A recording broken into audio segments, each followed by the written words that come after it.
Bonjour, c'est Maya Leven. Nous sommes présents aujourd'hui au Niébé avec notre chef pâtissière et nous allons cuisiner un manjar de coco.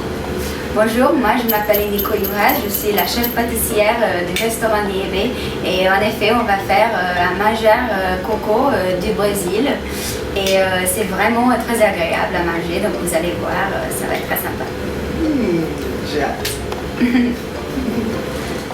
Maya, pour commencer, je vais expliquer un tout petit peu c'est quoi le manjar. Le manjar c'est un flan, c'est un pudding, donc c'est vraiment très simple à faire. C'est un dessert vegan, donc même si quelqu'un ne mange pas des produits qui viennent des animaux, c'est parfait. Donc il n'y a pas du tout de produits laitiers dedans? Non, ça c'est un lait de coco, là c'est un géléfiant agar-agar, donc tout est végétal. Tous les produits sont végétales, voilà. Donc pour commencer, on va réchauffer un peu le lait de coco. On met l'agar-agar avec le coco râpé. C'est en fait l'idée pour mettre l'agar-agar dans un liquide froid. On ne peut pas mettre dans un liquide chaud. Pourquoi ça fait quoi? Parce que en fait ça va pas se tenir. Si tu mets dans un liquide chaud, l'agar-agar ne peut pas donner la puissance gélifiante. Donc c'est pour ça qu'on met dans un liquide froid. Voilà.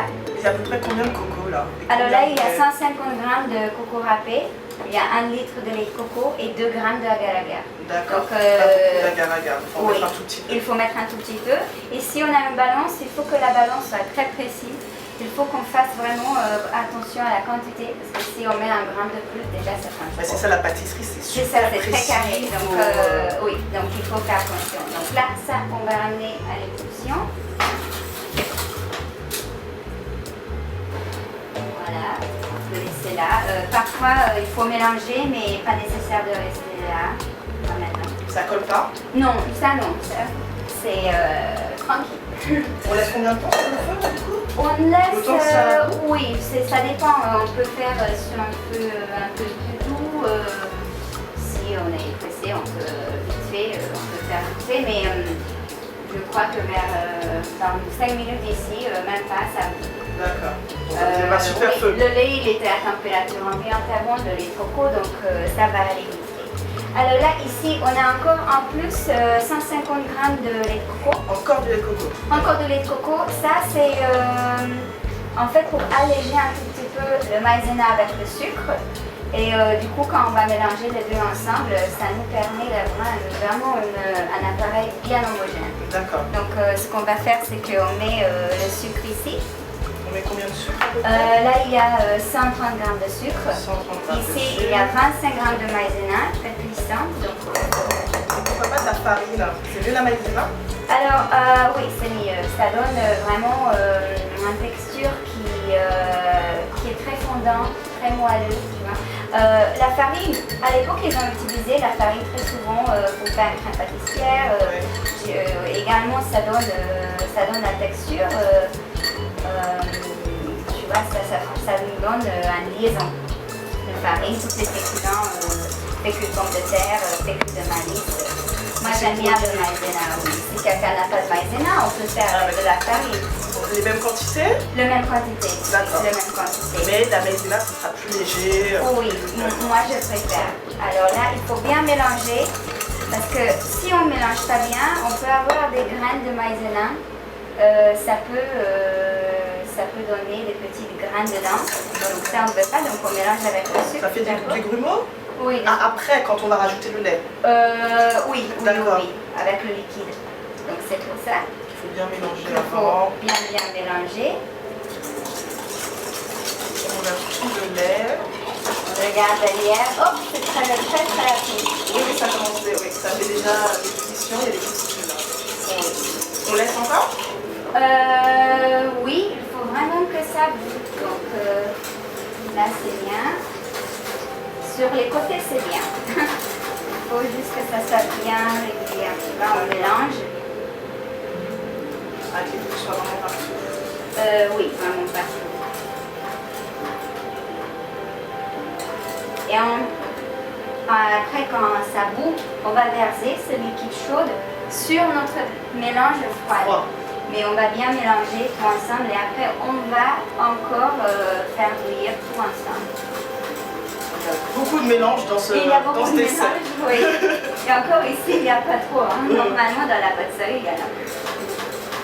C'est un dessert facile à faire. C'est très facile à faire. Et en fait, moi, je crois que le coco, c'est vraiment très populaire comme plat. Ouais. Donc, si on veut quelque chose qui est pas trop lourd, qui est vraiment un peu pour les enfants, tu vois, vraiment quelque chose qui est léger, c'est très bon. Ouais. Très bien. Allez.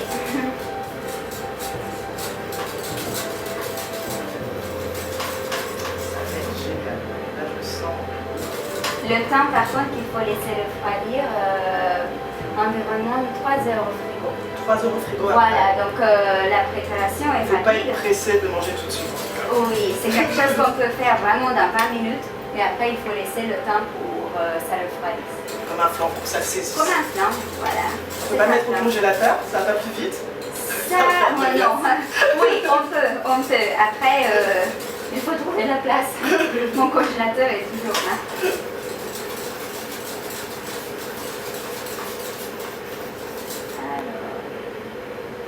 Ça va bien. On a la petite mousse qui se... Donc on attend une mousse là, qu'est-ce qu'on attend exactement? Non, c'est en fait quand un liquide, un produit qui est avec de matière grasse comme la crème, le lait de coco commence sur le petit froid. Comme ça. Tout en remuant en même temps. Oui, on peut laisser un tout petit peu dans le casserole de toute façon. Ça repart pas. Oui, ça repart. Donc on a un mélange homogène, bien lisse. Et on va le mettre sur le feu. Ça sent bon, ça sent le coco, oui.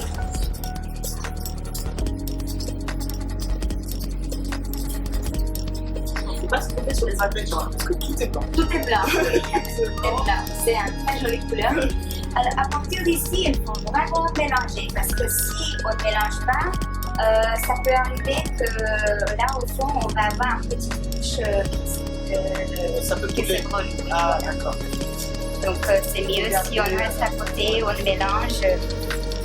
Il faut porter à l'ébullition, laisser travailler un peu le maïzena. Il faut que ça soit un peu plus épais. On attend l'épaisseur dans le gel. Oui, ça va pas être épais comme le crème pâtissière. C'est pas la texture qu'on veut, ça va rester liquide. Par contre, après au frigo, en effet, ça va devenir un peu plus. Tu vois que ça commence à épaissir un petit peu. Et plus en plus, notre appareil est épais.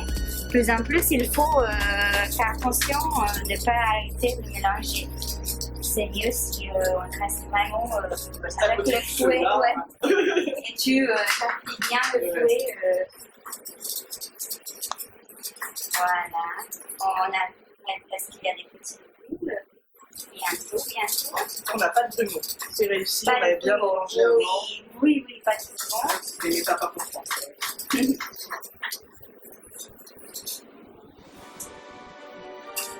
Allez, on est là.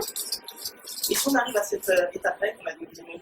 Alors, on peut utiliser un blender, on peut après, l'idée est de mettre des coco râpés. Ça donne aussi une texture, tu vois, on aime bien sentir les petites coco râpés. Quand on sent, par exemple, une petite graine, là, ça on laisse à l'ébullition 1-2 minutes, à peu près. Du coup, quand on sent qu'il y a une petite, comme la gélatine, ce qu'on sent dans notre bouche, là, c'est le maïzena.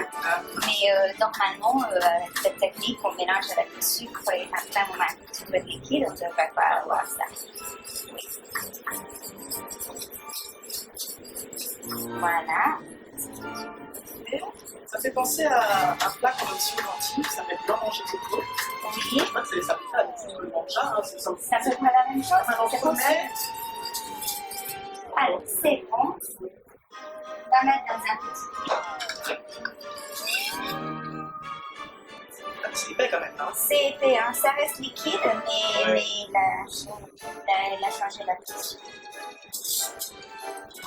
Bon, il ne faut pas attendre que ça refroidisse trop, parce que plus en plus notre appareil est froid, c'est plus difficile de garder que ça commence. Alors les moules. Oui, on avait quoi au fond là? Oui, les moules sont graissés avec une huile végétale. Là, en cuisine, on utilise un spray, mais à la maison, si on a de l'huile de coco, un peu de l'huile de tournesol, on peut juste mettre un tout petit peu et avec nos doigts ou avec un pinceau, on peut mettre. Parce que ça un peu partout. Parce que ça peut coller. Après, ça dépend de la moule. Ce moule aluminium, si on ne met pas de graisse, ça peut arriver que c'est difficile à sortir. D'accord. Après, si à la maison, quelqu'un a un moule silicone, un moule céramique, il ne faut pas.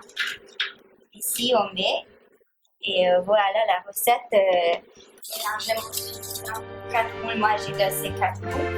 Mais la recette va faire à peu près. Ils sont petits, c'est tout. Oui, ça fait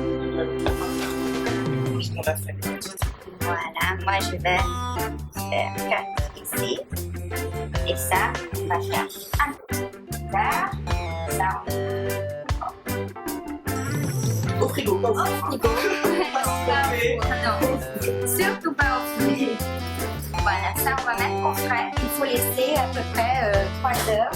Et ensuite, c'est bon, c'est fait. Donc voilà, c'était très rapide. Ah ouais, efficace. Oui, ça a l'air bon, ça sent bon pour ça a l'air bon. C'est 3 heures. On va goûter tout de suite. En fait, on peut tester le gâteau et on peut vérifier est-ce que c'est vraiment bon. Alors, rendez-vous Mais moi, dans 3 heures. c'est sûr. Dans 3 heures. Du coup, 3 heures, après 3 heures, quand on a démoulé, on voit bien que ça a pris un peu la forme. Donc il y a des petites, tu vois, il y a des petites, les petites traces de l'aluminium. La texture, quand on coupe, on verra mieux, mais il est vraiment, tu vois, comme un peu gélifié, comme un flan. Voilà, c'est vraiment agréable.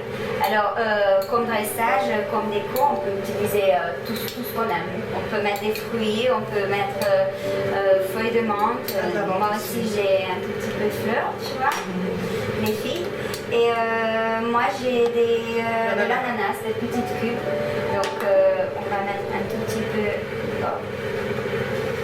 sur, voilà.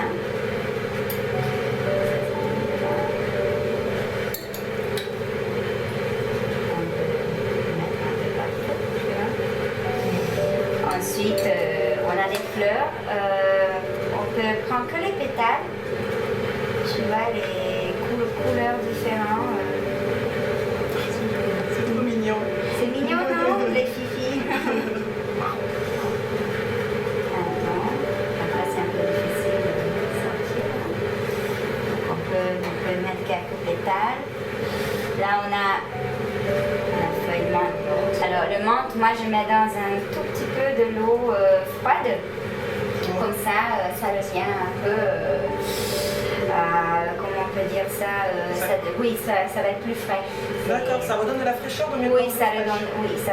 Et de la couleur aussi. Et la couleur aussi, d'accord, ça c'est une bonne astuce. Plus vivante, tu vois. Voilà, on peut piquer un peu dedans, l'ananas. Et on a un peu de coulis mangue. Donc on peut mettre des petites... c'est un dessert super exotique là. Tu vois, on peut faire des petites... voilà. Quelque chose de simple, tout ce qu'on a envie. Si quelqu'un aime les couleurs. Donc c'est quelque chose qui est vraiment rapide à faire. Et moi je crois que c'est vraiment un dessert parfait si on a un repas entre la famille. C'est apprécié par les petits et les grands. Et c'est vraiment très bon. J'ai hâte de goûter ça. On va goûter. Mangiare de coco. Mangiare aux noix de coco, voilà. Merci chef. Merci à toi.